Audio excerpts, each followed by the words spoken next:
Bemor hikoyasi. Abdulla Qahhor. Osmon yiroq, yer qattiq. Maqol. Sotiboldining xotini og'rib qoldi. Sotiboldi kasalni o'qitdi. Bo'lmadi. Tabibga ko'rsatdi.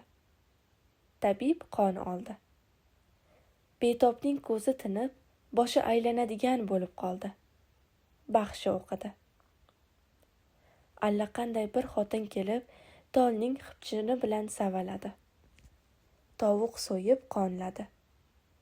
Bularning hammasi albatta pul bilan bo'ladi. Bunday vaqtlarda yo'g'on cho'ziladi, ingichka uziladi. Shaharda bitta doktorxona bor. Bu doktorxona to'g'risida Sotiboldining bilgani shu. Salqin, tinch parkda. Daraxtlar ichiga ko'milgan baland va oq imorat. Shisha qabzali kulrang eshigida qo'ng'iroq tugmasi bor. Chigit po'choq va kunjara bilan savdo qiladigan xo'jayin Abdug'aniboy omborida qulab ketgan qoplar ostida qolib o'ladigan bo'lganida bu doktorxonaga bormay simga ketgan edi. Doktorxona deganda Sotiboldining ko'z oldiga izvosh va oq podshoning surati solingan 25 so'mlik pul kelar edi. Bemor og'irlashdi. Sotiboldi xo'jayinning oldiga arzga bordi. Ammo bu borishdan muddaosi nima ekanini aniq bilmasdi. Abdug'aniboy uning so'zini eshitib ko'p afsuslandi. Qo'lidan kelsa hozir uning xotinini oyoqqa bostirib berishga tayyor ekanini bildirdi. Keyin so'radi. Devonai Bahovuddinga hech narsa ko'tardingmi? G'afsulla Azamgachi? Sotiboldi ketdi. Bemorning oldidan jilmaslik va shu bilan birga tirikchilik uchun xonaki bir kasb qilishga majbur bo'ldi. Har xil savatchalar to'qishni o'rgandi. U ertadan kechgacha oftob shuvoqda gavronlar ichiga ko'milib savat to'qiydi.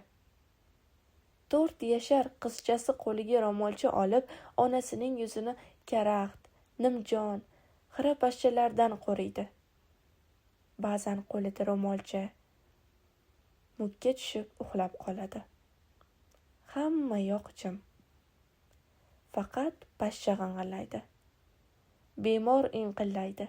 Har zamon yaqin-yiroqdan gadoy tovushi eshitiladi. Hey do'st, Shaydulla banomi Alloh, sadaqa raddi balo, baqavli rasuli Xudo. Bir kechasi bemor juda azob tortdi. U har ingraganda Sotiboldi chakkasiga birov solingan kishiday talvasaga tushar edi.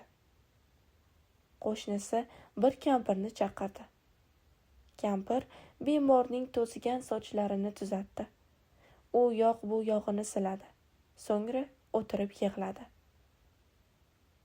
Begunoh go'dakning saharda qilgan duosi ijobat bo'ladi. Uyg'oting qizingizni, dedi. Bola anchagacha uyqu g'ashligi bilan yig'ladi. Keyin otasining g'azabidan, onasining ahvolidan qo'rqib, kampir o'rgatgancha duo qildi. Xudoyo, ayamni daydiga davo begin.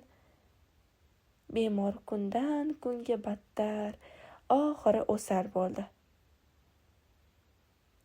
Ko'ngilga armon bo'lmasin deb chilyosin ham qildirishga to'g'ri keldi.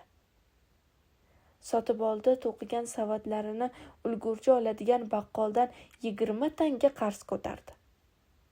Chilyosindan bemor tetik chiqqanday bo'ldi. Shu kechasi hatto ko'zini ochib qizchasini yoniga tortdi va pichirladi. Xudo, qizimning saharlari qilgan duosini dargohida qabul qildi. Dadasi, endi tuzukman. Qizimni saharlari uyg'otmang. Yana ko'zini yumdi. shu yumgancha qaytib ochmadi. Saharga borib uzildi. Sotiboldi qizchasini o'lik yonidan olib boshqa yoqqa yotqizayotganda qizcha uyg'ondi va ko'zini ochmasdan odatdagicha duo qildi. Xudoyo, ayamda daydiga davo bergin.